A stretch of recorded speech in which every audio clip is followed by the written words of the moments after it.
ซอยขาก่อนพี่น้องสบายดีพี่น้องมื้อนี้ได้คาได้คิงกันเลยสิพาพี่น้องมาเฮ็ดแจ่วบองไว้กินดนพี่น้องไว้กินหลายเดือนได้เนาะพี่น้องเพราะว่าเฮ็ดแจ่วอันนี้มันบ่บูดบ่เน่าได้แจ่วข่านี่บัดนี้เฮาซอยแล้วเฮาก็มาใส่เตาเฮาสิเกียมเอาไปบดอันนี้ส่วนเครื่องหอมเฮาก็มีหัวบัวแดงแล้วก็มีกระเทียม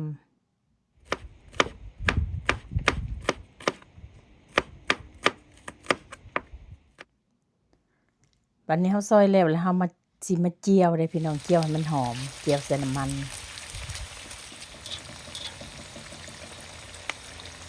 เจียวให้มันเหลือง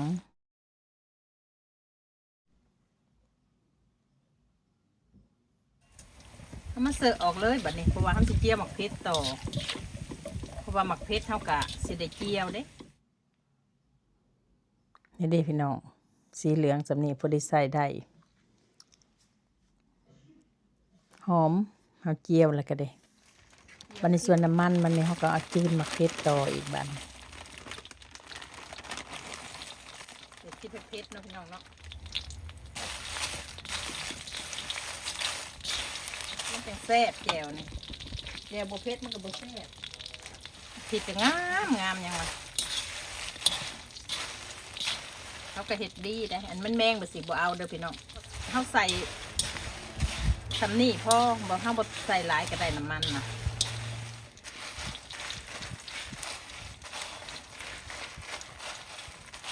มันนี่ใหม่แล้วมันก็หอมแหละพี่น้อง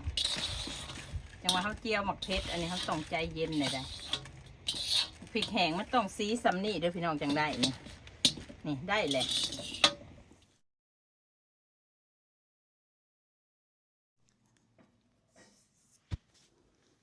บัดนี้มาเบิ่งส่วนเฮาสิบดข่าขิงส่วนเฮาสิบดข่าขิงเฮาต้องได้เติมน้ำลงไปน้ำนี่เฮาเติมให้มันท่วมขิงเด้อพี่น้องท่วมขิงท่วมข่าคันซั่นจักเฮามันบ่ไปได้คันเฮาบ่ใส่น้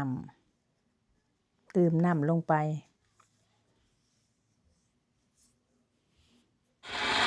แล้วก็บดให้มันหมุนค่ะพี่น้อง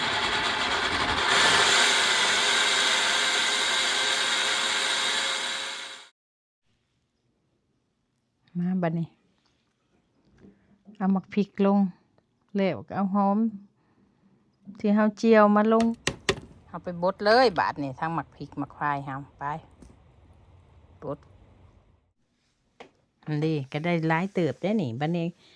น้ำข่าน้ำขิงเฮามาเทลงไปปั่นรวมกันเลยบาดนี้ก็มาเทลงไปน้ำนี่คันมันบ่พอเฮาเติมเอาก็ได้เด้อเติมอีกก็ได้มาบดปนกันรวมกันบาดนี้ทั้งหัวกระเทียมทั้งหมักเพชรทั้งหัวข่าหัวขิง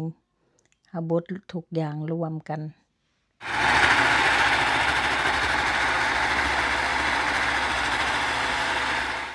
มาเบิ่งส่วนน้ำตาลเฮานี่กะเจียวน้ำตาลทรายแดงหรือว่าเฮามีน้ำตาลทรายขาวก็ได้เด้อเอาเจียวให้มันได้สีให้มันออกสีแดงจักหน่อยหนึ่งเฮาเอาเป็นนัวลงไปพี่น้องมันจังออกสีแดงงามเด้นี่เด้สีแดงเลยเจียวได้แล้วก็เอาทุกอย่างมาลงไปเลย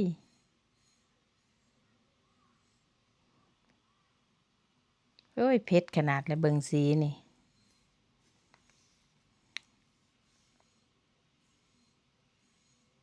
เกียมปรุงบาดนี่เครื่องปรุงเฮานี่ก็มีน้ำปลาก่อนอื่นก็ได้เอาน้ำปลาลงไปถ้วยหนึ่งตามด้วยแป้งนัว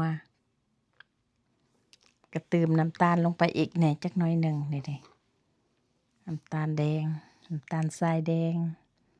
คนแล้วก็ซีมเบิงมันจางหน่อยหนึ่งก็ใส่เกลือลงไปเกลือ3 บวงน้อยเกลือนี่บ่ได้ใส่หลายเฮายังสิใส่ปลาแดกอีกอยู่นี่น้ำปลาแดกเฮาน้ำปลาแดกนี่แหละมันเฮ็ดให้หอม แจ่วบองนี่ต้องรักใส่ปลาแดกน้ำได้มันแซ่บน้ำปลาแดกตามด้วยหนังงัวเฮาลงนี่เด้พี่น้องหนังงัวเป็นตาแซ่บคักยังว่าต้มเปื่อยๆเด้หั่นคนทุกอย่างให้มันเข้ากันบาดนี้ก็ป้ายมันฝดได้แล้วบาดนี้ได้ที่แล้วบาดนี้บัดนี้ก็สิได้จบคลิปเพียงเท่านี้เนาะพี่น้องเนาะสิได้ปะให้มันเย็นได้บัดนี้สำหรับมื้อนี้สบายดีทุกคน